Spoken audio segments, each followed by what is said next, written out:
आए रब तो करीमी ओ रसूल तो करीमी आए रब तो करीमी ओ रसूल तो करीमी सद शुक्र के हंसते मोमियाने तो करीमी सद शुक्र के हंसते मोमियाने तो करीमी।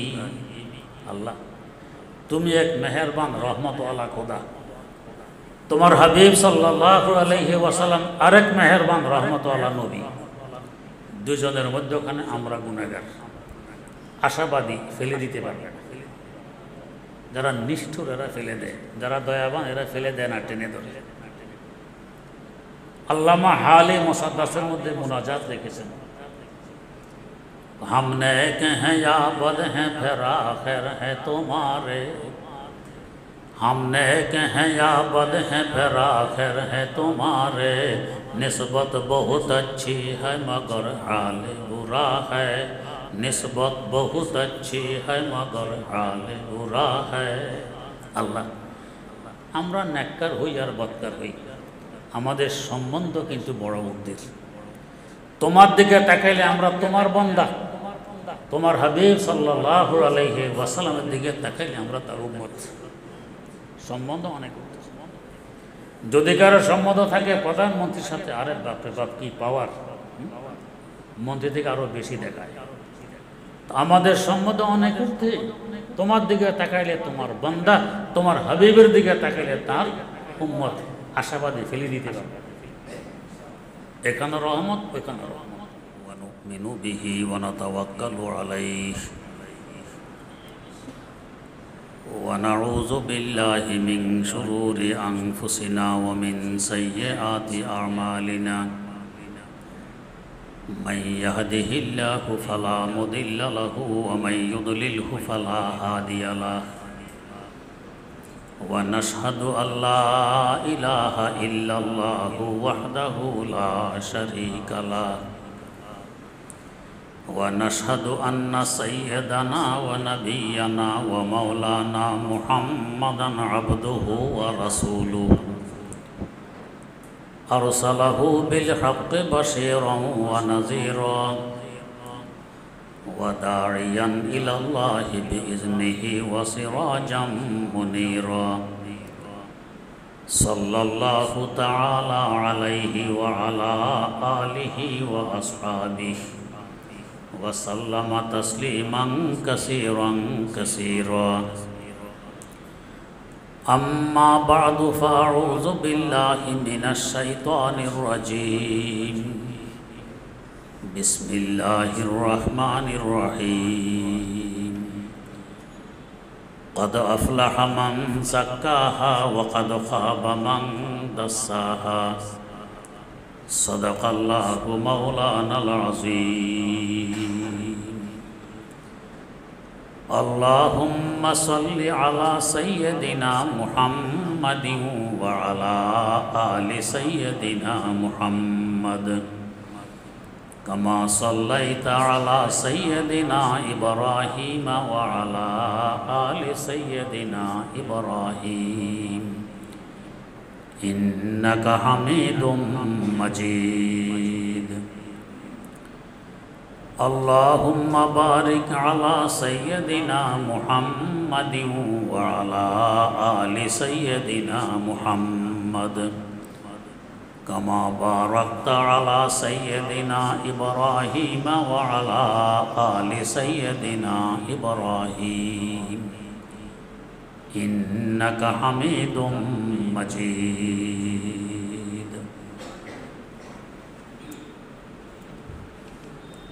আমরা সকলেই চাই সফলতা, ব্যর্থ হই এই চাহিদা কারোর নয়, হওয়ারও কথা নয়। কিন্তু কোন পথে সফলতা, কোন পথে ব্যর্থতা, আমাদের ক্ষুদ্র বিবেক দ্বারা সে পথ চয়ন করা সম্ভব নয়। তাই দেখা গেছে যারা বিবেক নির্ভর, এরা কেউ মনে করে সফলতা হলো স্বাস্থ্য ভালো করার নাম, বিভিন্ন জায়গায় লেখাও থাকে স্বাস্থ্যই সকল সুখের মূল। সুখে থাকাই তো সফলতা। কিন্তু এর ধারণাটি সঠিক নয়। কেন সঠিক নয়? যেমন ধরুন, এই মসজিদে দুইজন জুতা চোর ধরা পড়েছে। একজনের স্বাস্থ্য ভালো, আরেকজনের স্বাস্থ্য খারাপ। কোন রকম রু আছে। বলুন তো, কিল ঘুষি কে খাবে? যার স্বাস্থ্য ভালো। স্বাস্থ্য খারাপ তাকে কিল ঘুষি দিতে যাবে না, দিতে গেলে অন্তত ইমাম সাহেব এসে বাধা দিলেন। এমনি মারা যাচ্ছে, তোমার ঘুষি খেয়ে মারা গেলে বিপদে পড়বে, মামলা হবে। কিল ঘুষি খাওয়া সফলতা না ব্যর্থতা? ব্যর্থতা। অপরাধ তো উভয়জনের এক সমান। এও জুতা চোর, ও জুতা চোর। এই কিল ঘুষি থেকে বেঁচে গেল, আর ও কিল ঘুষি খেল স্বাস্থ্যের কারণে। তাহলে স্বাস্থ্য সকল সুখের মূল, এই ধারণাটি সঠিক রইল? সঠিক রয়। আবার কারো ধারণা সম্পদ কামাই করতে পারার নাম সফলতা। রাত দিন এক কিনার করে, হালাল হারামের কোনো তোয়াক্কা না করে শুধু সম্পদ চাই। ঘুষের মাধ্যমে হোক, চাঁদাবাজির মাধ্যমে হোক, ধোঁকার মাধ্যমে হোক, চুরির মাধ্যমে হোক, ডাকাতির মাধ্যমে হোক, যেভাবে হোক সম্পদ চাই। এ ধারণাও সঠিক নয়। কেন? সফলতা তো বলা হয় কাঙ্ক্ষিত বস্তু হাতে আসার পর স্থায়ীভাবে রেখে দিতে পারাকে। যেমন ধরুন, মাছ মারতে গেলে নদীতে বিশাল এক বোয়াল মাছ পেয়ে আঞ্জা করে ধরে নদীর পাড়ে নিয়ে এসেছেন। মাছ রেখে মনের আনন্দে লাফালাফি আরম্ভ করে দিয়েছেন। দেখো কত বড় মাছ পেয়ে গেছে। বোয়ালেরও চক্ষু আছে। আপনাকে লাভ দিতে দেখে ওরও লাভ দেওয়ার কথা মনে পড়ে গেছে। জোরে সোরে এক লাফ মেরে আবার নদীতে পৌঁছে গেল। আপনি আপনার লাভ নিয়ে ব্যস্ত, বোয়াল নদীতে পৌঁছে গেল। বলুন তো, এটা সফলতা না ব্যর্থতা? ব্যর্থতা। বরং যে মোটো পায়নি তার তুলনায় আপনার ব্যর্থতা আরও অনেক বেশি।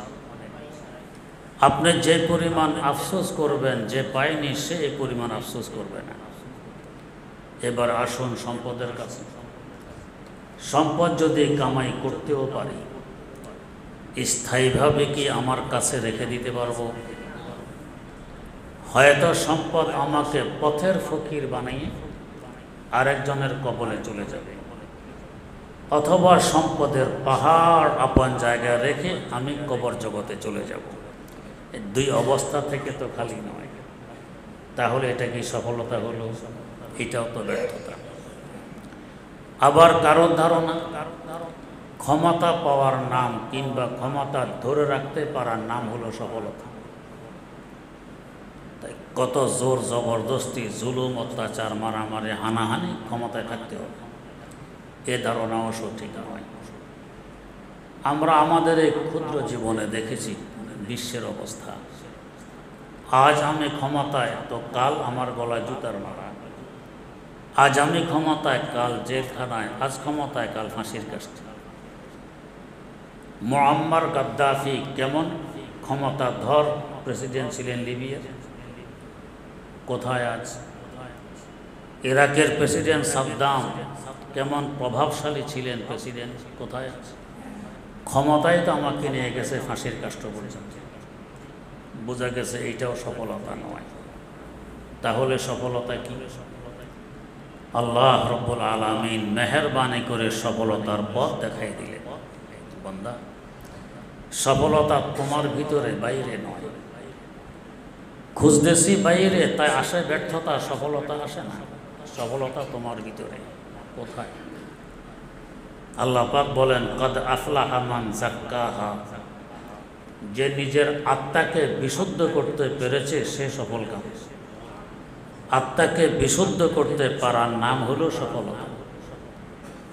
ওয়াকাদ খাবা মান দাসাহা, যে আত্মাকে কলুষিত করে রেখেছে সে ব্যর্থ। তাহলে সফলতা ব্যর্থতা আমার ভিতরে, বাইরে নয়। তো ভিতরে সফলতা ব্যর্থতা রেখে বাইরে খোঁজাখুঁজি করতেছি, সফলতা আসবে করতে। বিদ্যুৎ পেতে হলে যোগাযোগ করতে হবে বিদ্যুৎ অফিসের সাথে, ওয়াসার সাথে যোগাযোগ করতেছি, বিদ্যুৎ আসবে কিভাবে? প্রয়োজন পানির যোগাযোগ করতেছি টেলিফোন অফিসের সাথে, পানি পাওয়া যাবে? যাবে না। তো সফলতা ব্যর্থতা আমার ভিতরে খুঁজতেছি বাইরে, কিভাবে সফলতা আসবে? আসবে না। আত্মা বিশুদ্ধ কিভাবে করব? কার নাম আত্মা বিশুদ্ধ করা? একটু খেয়াল করে শুনতে হবে, কথাগুলো একটু সূক্ষ্ম, যেহেতু আত্মা তো দেখা যায় না, অনদেখা সব কিছু সূক্ষ্ম হয়। সামনাসামনি যুদ্ধ মারামারি আর গেরিলা যুদ্ধ একরকম নয়। সামনাসামনি যুদ্ধ হলে যখন দেখব পারতেছি না, বাঁধতে পারি। গেরিলা যুদ্ধ হলে দেখেই তো না কোথায় বোম মারবে, কোথায় কি হবে, হঠাৎ মারা যেতে পারে। আত্মা দেখা যায় না, তাই এটা একটু সূক্ষ্ম কথা। কথাগুলো হলো আল্লাহ রাব্বুল আলামিন আমাদেরকে সৃষ্টি করেছেন মোট 10টি বস্তু। এর মধ্যে প্রসিদ্ধ হলো 4টি, অপ্রসিদ্ধ আরো 6টি আছে। 10 বস্তুর মধ্যে 5 বস্তু আমাদের ভিতরে, 5 বস্তু বাইরে। ভিতরের 5 বস্তু যথাক্রমে মাটি, পানি, বাতাস, আগুন। 4 বস্তুর সমন্বয়ে ভিতরে একটি ভাব সৃষ্টি হয়, ওকে বলে নফস। এই 5টি হইল ভিতরে, মাটি, পানি, বাতাস, আগুন ও নফস। এই 5 বস্তু আমার ভিতরে। 5 বস্তু বাইরে। বাইরের 5 বস্তু কি? বাইরের 5 বস্তু যথাক্রমে রূহ, কলব, সির, খফি ও আখফা। এই 5 বস্তু বাইরে। যদিও থাকে বাইরে, সম্পর্ক রাখে আমার দেহের 5টি অঙ্গের সাথে। যেমন রূহ থাকে বাইরে, সম্পর্ক রাখে আমার ডান স্তনের 2 আঙ্গুল নিচের সাথে। কলব থাকে বাইরে, সম্পর্ক রাখে আমার বাম স্তনের 2 আঙ্গুল নিচের সাথে। সির থাকে বাইরে, সম্পর্ক রাখে 2 স্তনের মধ্যখান তথা সিনের সাথে।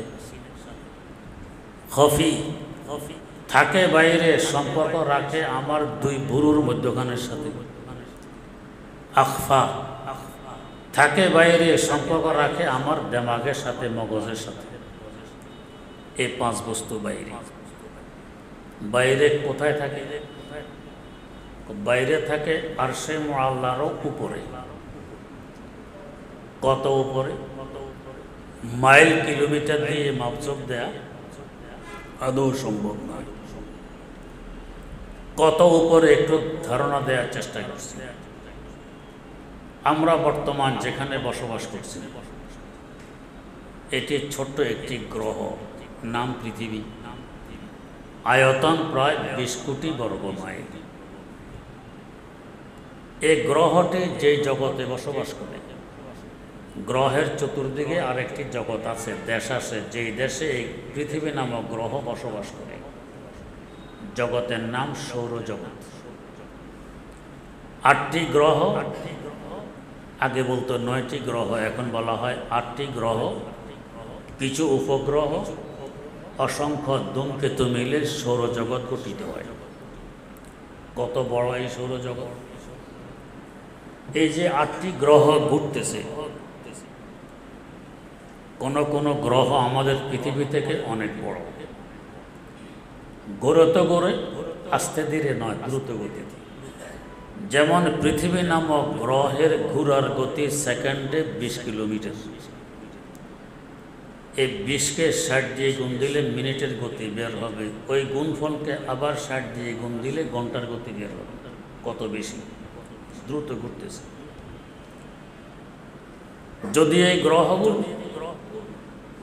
কাছাকাছি অবস্থায় ঘুরত আর কখনো ঘটনাক্রমে ধাক্কা লেগে যেত, কিয়ামত কায়েম হয়ে যেত।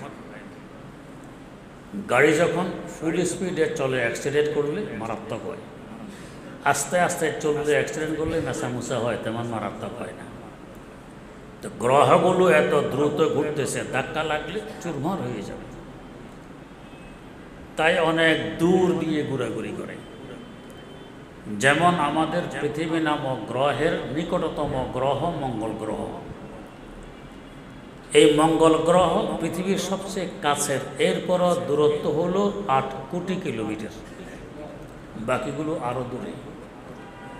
এত দূর দূর দিয়ে 8টি গ্রহ দ্রুত ঘুরতেছে, এরিয়াটা কত বড় লাগবে?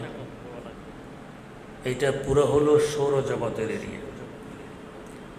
আরেকভাবেও বুঝতে পারি, সূর্যের আলো যত দূর পর্যন্ত যায় অত দূর পর্যন্ত সৌরজগতের এরিয়া কত বড়।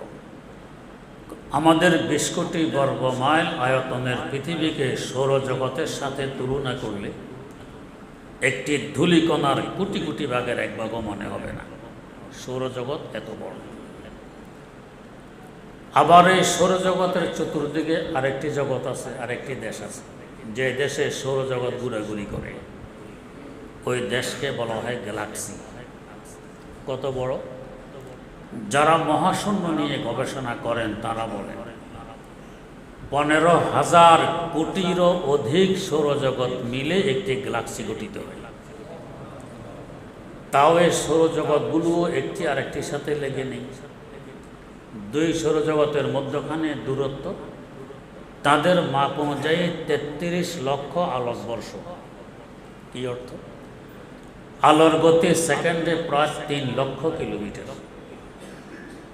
আলো যদি সেকেন্ডে 3 লক্ষ কিলোমিটার গতিতে ঘুরতে থাকে, চলতে থাকে, সেকেন্ড নয়, মিনিট নয়, ঘন্টা নয়, দিন নয়, সপ্তাহ নয়, মাস নয়, বছর নয়, দীর্ঘ 33 লক্ষ বছর যাবৎ চলতে থাকলে যত দূর পর্যন্ত পৌঁছবে, একটি সৌরজগৎ থেকে আরেকটি সৌরজগৎ এত দূর দূর দিয়ে ঘুরাঘুরি করে।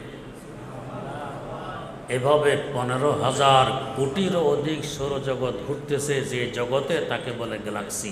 গ্যালাক্সিটি কত বড়? আবার এই গ্যালাক্সির চতুর্দিকে আরেকটি জগৎ আছে, যে জগতে গ্যালাক্সি ঘোরাঘুরি করে। ওই জগৎকে বলা হয় গ্যালাক্সি গুচ্ছ। বিজ্ঞানীরা বলেন 15,000 কোটিরও অধিক গ্যালাক্সি মিলে একটি গ্যালাক্সি গুচ্ছ গঠিত হয়। গ্যালাক্সির দূরত্ব সৌরজগতের তুলনায় আরও লক্ষ লক্ষ গুণ বেশি। তাহলে গ্যালাক্সি গুচ্ছটি কত বড়? গ্যালাক্সি গুচ্ছের চতুর্দিকে আরেকটি জগৎ আছে, যে জগতে গ্যালাক্সি গুচ্ছ ঘুরাঘুরি করে। ওই জগৎকে বলা হয় মহাগ্যালাক্সি। 15,000 কোটিরও অধিক গ্যালাক্সি গুচ্ছ মিলে একটি মহাগ্যালাক্সি গঠিত হয়। গ্যালাক্সি গুচ্ছের দূরত্ব গ্যালাক্সির তুলনায় আরও কোটি কোটি গুণ বেশি। তাহলে মহাগ্যালাক্সিটি কত বড় চিন্তা করুন। আজ পর্যন্ত বিজ্ঞানীরা মহাশূন্যে 15,000 কোটিরও অধিক মহাগ্যালাক্সি আবিষ্কার করে ফেলেছেন। এগুলো সব দ্রুত ঘুরতেছে মহাশূন্যে, প্রথম আকাশের পেটের ভিতরে। ফুটবলের ন্যায় সব কিছু প্রথম আকাশের পেটের ভিতরে। আকাশ যেভাবে আমরা উপরে দেখি, সামনে দেখি, ডানে দেখি, বাঁয়ে দেখি, পিছনে দেখি, এভাবে আকাশ নিচেও আছে, সব আকাশের পেটের ভিতরে।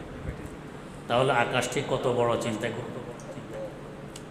এত দূর পর্যন্ত বিজ্ঞান পৌঁছার পরেও আকাশটি কোথায়, এর কোনো হদিস এখনো বের করা যায়নি।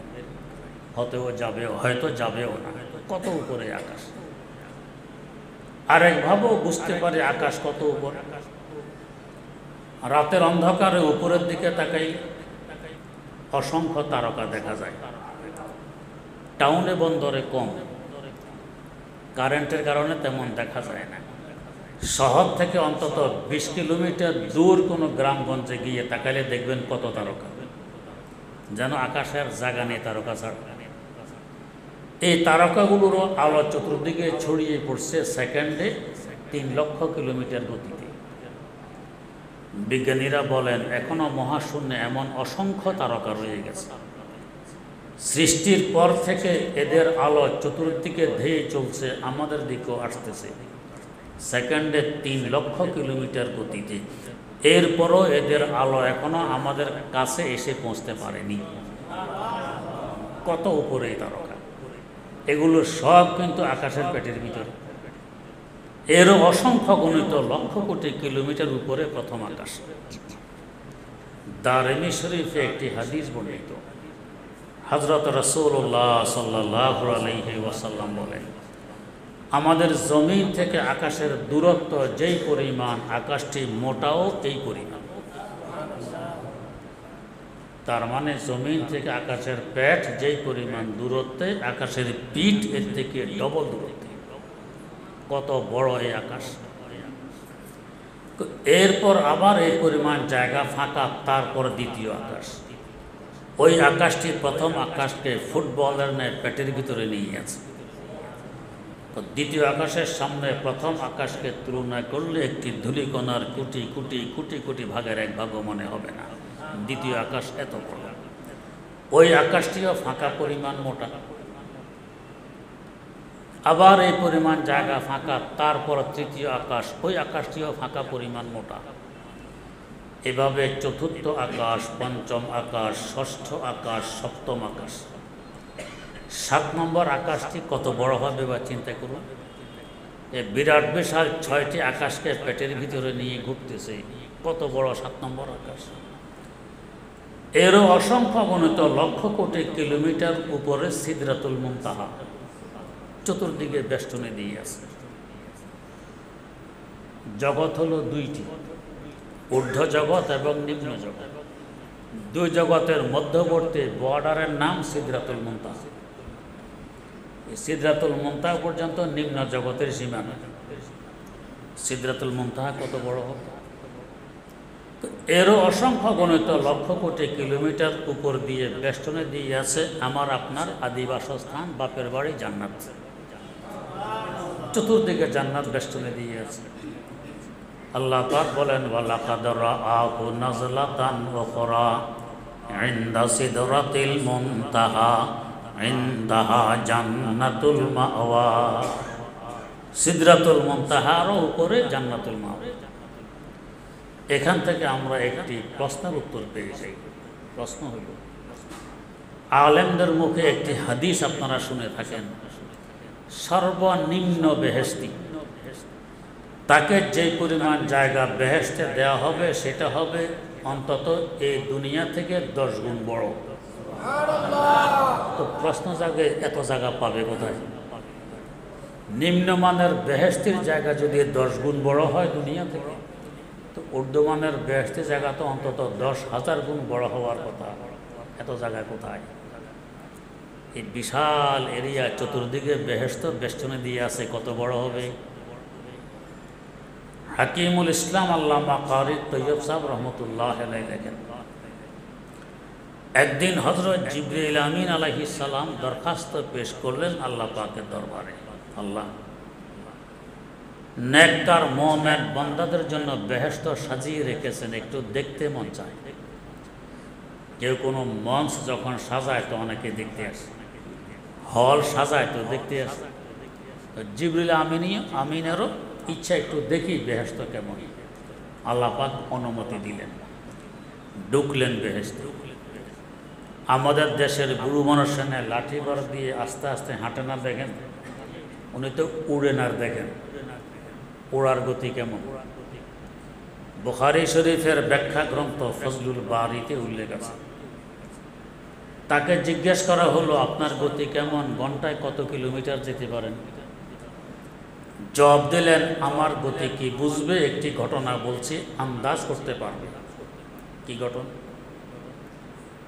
বলেন, যখন আল্লাহর পয়গম্বর ইউসুফ আলাইহিস সালামকে তার ভাইয়েরা কূপে ফেলে দেয়, আমি তখন ছিলাম সিদরাতুল মুনতাহায়।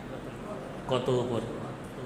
ও ফেলে দেওয়ার পর আদেশ আসলো আল্লাহ পাকের পক্ষ থেকে, ও জিবরাইল, আমার পয়গম্বর ইউসুফকে তার ভাইয়েরা কূপে ফেলে দিয়েছে, তিনি পানিতে পৌঁছার আগে আগে তুমি গিয়ে তাকে তুলে ধরো। হযরত জিবরিল আমিন বলেন, ফেলে দেওয়ার পর আদেশপ্রাপ্ত হলাম, আমি সিদরাতুল মুনতাহা। আদেশ পেয়ে সেখান থেকে জমিনের কেনানের কূপে এসে তাকে তুলে ধরেছি, তখনও তাঁর পা মোবারক পানি পর্যন্ত পৌঁছতে পারেনি। একজন মানুষকে কূপে ফেলে দিলে পানি পর্যন্ত পৌঁছতে অন্তত ঘন্টা 10 তো লাগার কথা। ফেলে দেয়া মাত্রই তো ঝুপ। আর এর আগে জিবরিল আমিন এসে হাজির, তুলে ধরেছেন পা মোবারক এখনো পানি পর্যন্ত পৌঁছতে পারেনি। গতিটা কেমন? এমন হবেই না বা কেমন? আমরা আন্তর্জাতিক ফ্লাইটে উড়ি ঘন্টা 1 থেকে 1,500 কিলোমিটার গতিতে। এই প্লেনগুলো ওড়ে 2খানা পাখা দিয়ে। পাখা কত বড়? হয়তো 100 হাত লম্বা, 30 হাত চওড়া। এই 100 বাই 30 হাত 2খানা পাখা দিয়ে ওড়ে ঘন্টা 1 থেকে 1,500 কিলোমিটার গতিতে। হযরত জিবরিল আমিন ওড়েন কেমন পাখা দিয়ে? একটি হাদিসের কিতাব আছে, মুসনাদে আহমদ বিন হাম্বল, 52 খণ্ডের কিতাব, বিশাল এক হাদিসের ভান্ডার কিতাব।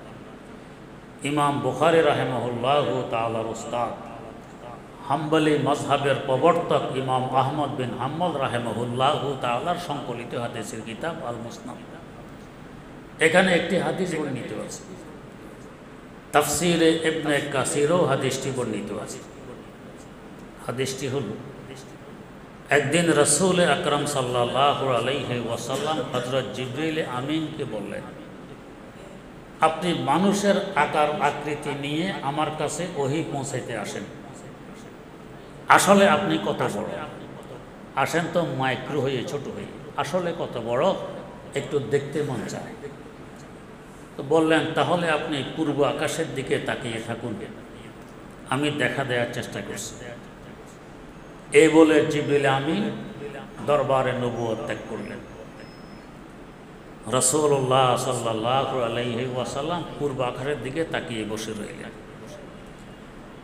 দেখতেছেন আকাশ থেকে কালো রঙের একটি পর্দা নিচের দিকে নামতেছে। নামতে নামতে নামতে নামতে পর্দাটি এসে জমিনে ঠেকল। উপরের দিক কিন্তু খালি হলো না। এভাবে আকাশ থেকে জমিন, দক্ষিণ মেরু থেকে উত্তর মেরু, পুরা খালি জায়গাটি বরট হয়ে গেছে পর্দা দ্বারা। একটু পর আবার পর্দাটি সরে যায়। এবার হুজুর দেখেন হযরত জিবরিল আমিন আগের না মানুষের আকার আকৃতি নিয়ে হুজুরের সামনে উপস্থিত। বললেন, পূর্ব আকাশের দিকে তাকিয়ে থাকলে আপনাকে আসল আকারে দেখা যাবে। বললেন, তাকিয়ে রইলাম, কই দেখলাম তো না। কিছুই দেখেননি? একটি পর্দা দেখেছি মাত্র। কেমন দেখলেন? দেখলাম আকাশ থেকে নিচের দিকে নামলো, উপরের দিক খালি হলো না। এভাবে আকাশ থেকে জমিন, দক্ষিণ মেরু থেকে উত্তর মেরু, পুরা খালি জায়গাটি বরট হয়ে গেছে পর্দা দ্বারা। এই তো দেখলাম, আর তো কিছু দেখলাম না। হযরত জিবরিল আমিন আলাইহিস সালাম বললেন, ও আল্লাহর রাসূল, এটি কোনো পর্দা ছিল না, ছিল আমার একখানা পাখা। এই একটি পাখাকে আসল আকার দিয়ে নিচে নামাইলাম। আকাশ থেকে জমিন, দক্ষিণ মেরু থেকে উত্তর মেরু, পুরা খালি জায়গা বরট হয়ে গেছে। এমন বিরাট বিশাল পাখা আল্লাহ পাক আমাকে দান করেছেন মোট 600 খানা। বাকি 599টি পাখা কোথায় রাখবো সেই জায়গা তো এখানে নেই। এমন বিরাট বিশাল 600 পাখা মেরে যিনি উড়বেন, তার উড়ার গতিটা কেমন হবে? এই গতিতে তিনি বেহেশতে ঢুকে উঠতেছেন আর দেখতেছেন। উঠতে উঠতে উঠতে উঠতে মিনিট নয়, ঘন্টা নয়, দিন নয়, সপ্তাহ নয়, মাস নয়, বছর নয়, দীর্ঘ 2 লক্ষ বছর যাবৎ উড়ার পর জিজ্ঞেস করলেন, আল্লাহ, বেহেশতের ওই কিনারা আর কত দূরে?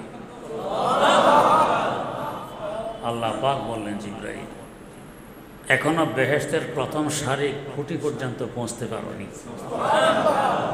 সামনে অসংখ্য গণিত লক্ষ কোটি সারি খুঁটি আছে, এরপর এই কিনারা পৌঁছতে। আল্লাহ, ফিরে চললাম, বুঝে এসে গেছে।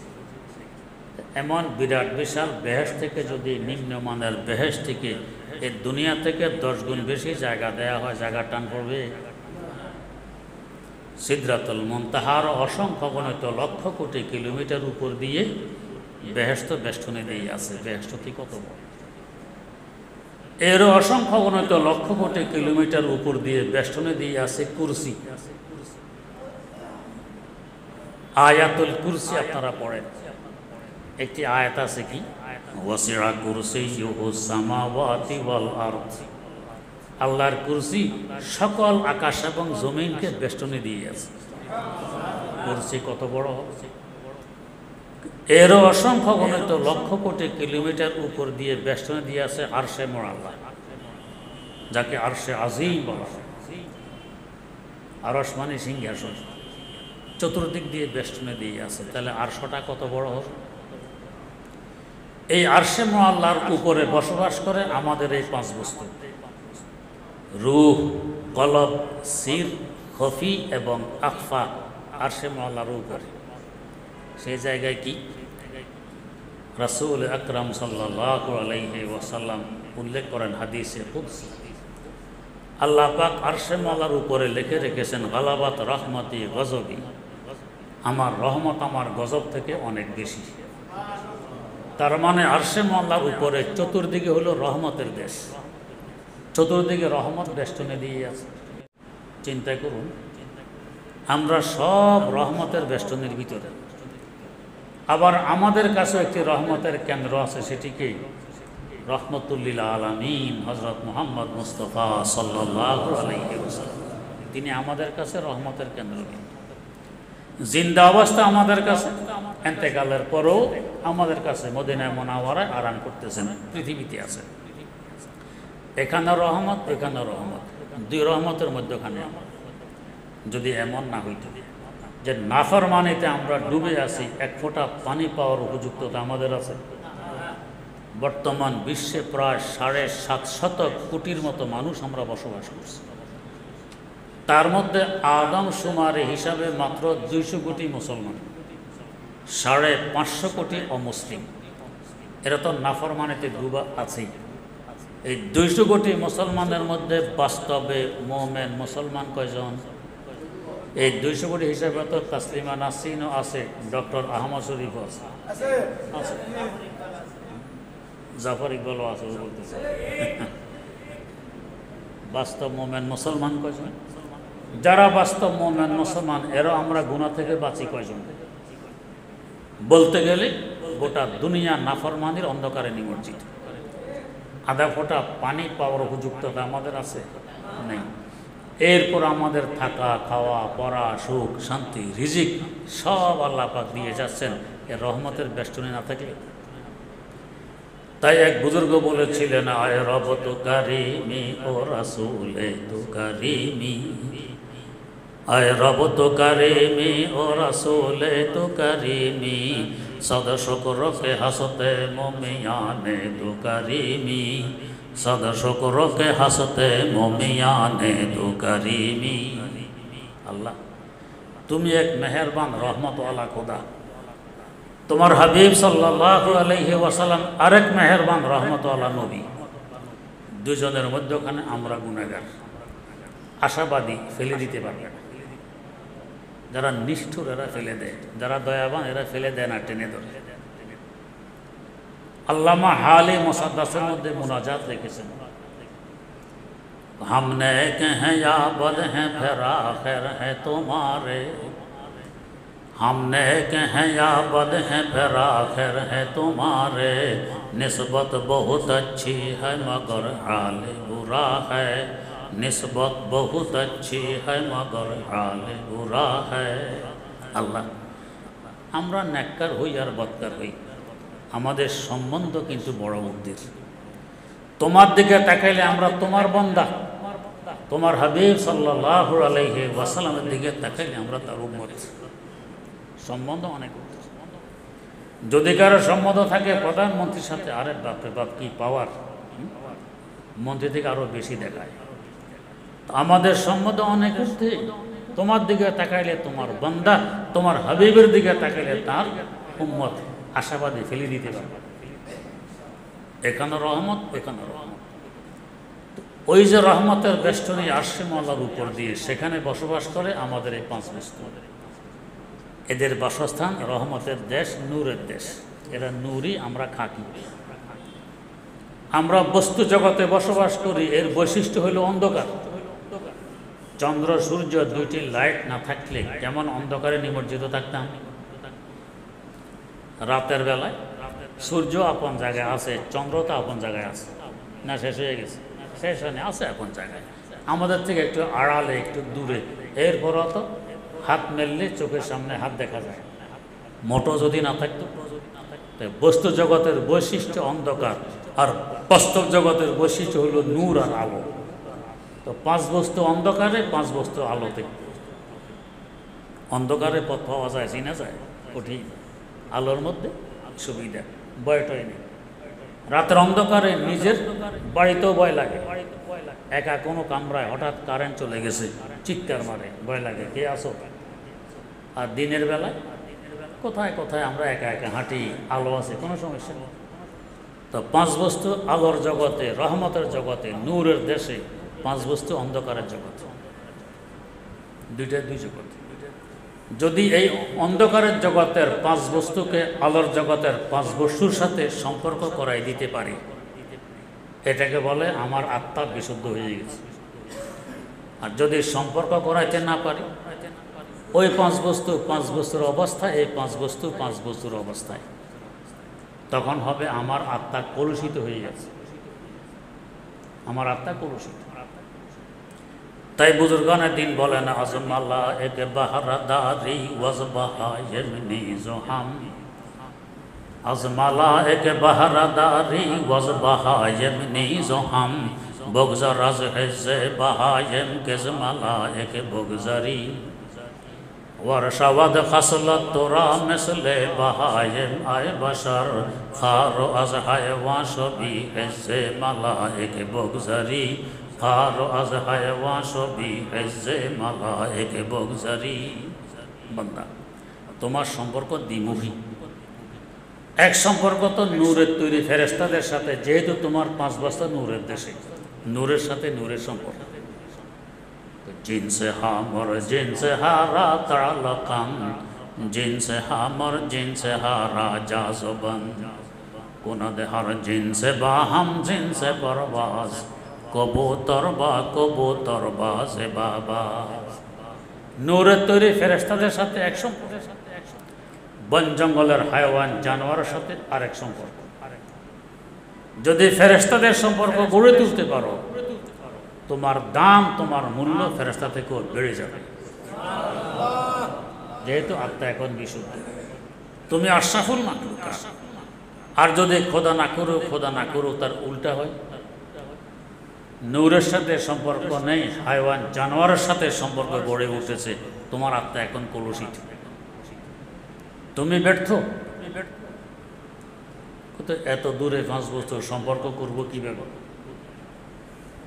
সূর্য আমাদের থেকে 9,30,00,000 মাইল দূরে। ছাদের নিচে তো সূর্য আনা যাবে না। একখানা আয়না যদি ধরেন জানালার দিক দিয়ে সূর্যের সাথে মুখোমুখি করে, এই আয়নাতে সূর্য আসবে কিনা? আয়না তো ছাদের নিচে ধরেছেন সূর্যের দিকে ফিরাইয়া জানালা দিয়ে, আয়নাতে সূর্য এসে গেছে তো গেছে, সূর্যের প্রভাব নিয়ে এসেছে। আকাশের সূর্যের দিকে যেভাবে তাকানো যায় না, আয়নার ভিতরে সূর্যের দিকে তাকানো যায়, এখানেও তাকানো যায়। আর এই আয়নার মুখোমুখি আরেকটা আয়না করলে আরো দূরে নিয়ে আসতে পারবেন। এভাবে লক্ষ কোটি আয়নার মাধ্যমে লক্ষ কোটি কিলোমিটার দূরে নিয়ে যেতে পারবেন আকাশের সূর্য। এত দূরে সূর্য নিয়ে আসলাম আয়নার মাধ্যমে।